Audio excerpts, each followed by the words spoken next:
Hey guys, welcome to the Field of 68 YouTube channel. If you like what you see here, hit that subscribe button and you'll get more college basketball content just like this. The next question that we have is the most overrated team in our consensus top 25. And I have a feeling that you are going to say that it is Villanova.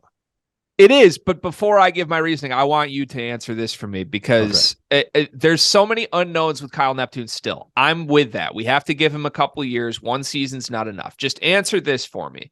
Do you think that last year's Villanova roster, even with the injuries, like who they had available for certain games, do you think that 17 and 17 was in the middle of outcomes for that roster and No. what they should have gone? Do you think that's worse than they should have been?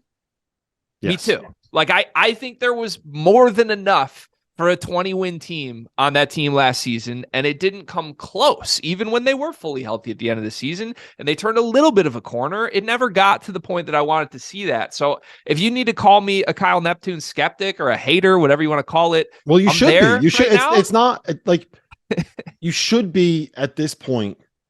Maybe skeptic is too strong of a word, I think, but like he needs to prove it.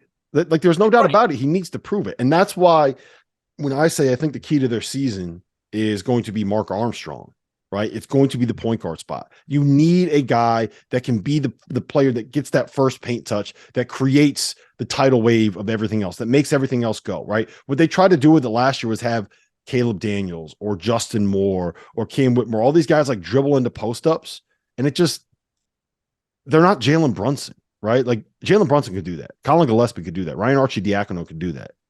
You can't do that with Caleb Daniels. And I don't think you want Justin Moore to be the guy that does that. But you get him back as the secondary ball handler, the star, the scorer, with Mark Armstrong next to him, with a guy like Eric Dixon, who, by the way, is a fucking alpha. Like that dude is a stud, right? With these new pieces coming in that you can kind of surround them with length, athleticism, versatility, all that. If Mark Armstrong lives up to the potential, I think you have a team that can be very, very good and good enough um, to overcome a similar kind of coaching performance to last year. And like, I don't want to take shots at Kyle because I think it's too early to really to Yeah. do that and to say like we have a feel for what he is. But I do think that he needs to prove himself. Like this is the year to prove yourself. You know what? Does that Yeah. make sense? 100%. He has to prove it. And I made this point last week on a different show, but really good coaches can have really bad seasons. And I don't think that's talked about enough. It's about how you overcome that. How does it change from year to year? Like we can identify and isolate the best coaches in this game and point out horrible seasons they've had. Now, I think Kyle Neptune's first year was about as low on that spectrum as you'd want to go to believe that he's still a good coach. But he's had a really good offseason by all accounts. My problems with your theory on Mark Armstrong are, one, I don't really believe in Mark Armstrong. I mean, the guy didn't have a great assist rate. I'm not really buying a breakout season from him if he needs to be the straw that stirs the drink. Two, for all the guys they went and got in the portal, are you really telling me they couldn't just get a true point guard from the portal that would have alleviated all these concerns? That's a little more proven, that we know who that is. Like, I would much rather have a veteran point guard than I would rather have Hakeem Hart and TJ Bamba and Tyler Burton. And those guys are all good players, but they're not necessarily alphas that I trust to be number ones on a really good basketball team. I think they've got a bunch of good players and a coach that had some good players last year and didn't get a ton out of them. That's a really scary recipe for me when I think they're still going to have some identity concerns next season. Yeah, I don't disagree with any of that. Can I throw another overrated team to you that I don't really understand the ranking of them? Please. Texas A&M. Ooh, okay. I Talk to me don't. there. They are 12th in the consensus top 25. I understand Wade Taylor's coming back. I understand they got Tyrese Radford coming back. I understand that Buzz Williams, like you hit year 5, and that's kind of when they hit their peak.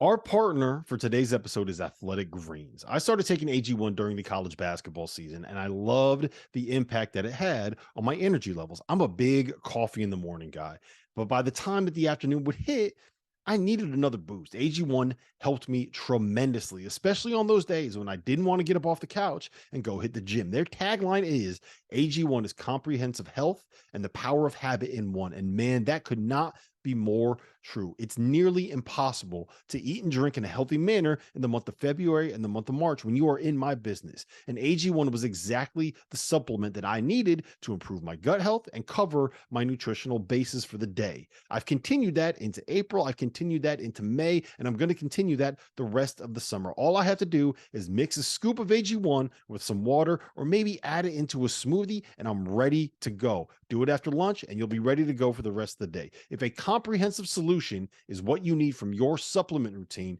then Athletic Greens is giving you a free 1-year supply of vitamin D and 5 free travel packs with your first purchase. Go to athleticgreens.com/field68. That's field 68 FIELD, the number 6, the number 8, and you can get yours now. So check it out and help support this show. Thanks. I just don't see it, right? I don't see. What about that roster scares you? What about that roster intimidates you? You look at some of these other teams in the SEC, and I'm not fully in on like Arkansas. I'm not fully in on Alabama, but those look like those to me. Those are better teams than what Texas A&M is. I don't understand why they are a top 12 team in college basketball. I think it's got to be because from December 27th on, they were 19-5 last season, and they bring I mean, that's a team in SEC play that had that record. So it's not like they were, beaten up on a mid-major conference or something like that. I think I'm with you. Like I view Texas A&M as one of the most overachieving teams in the sport last season, more so than I view them as like they built the foundation for what is going to be an awesome banner hanging year this season. And I think that's evidenced by their performance at the end of the season when they went up against some of the better teams in the country, or at least, Alabama lose by 20 in the conference tournament, and then first NCAA tournament game just blown out by a Penn State team that was really playing good ball.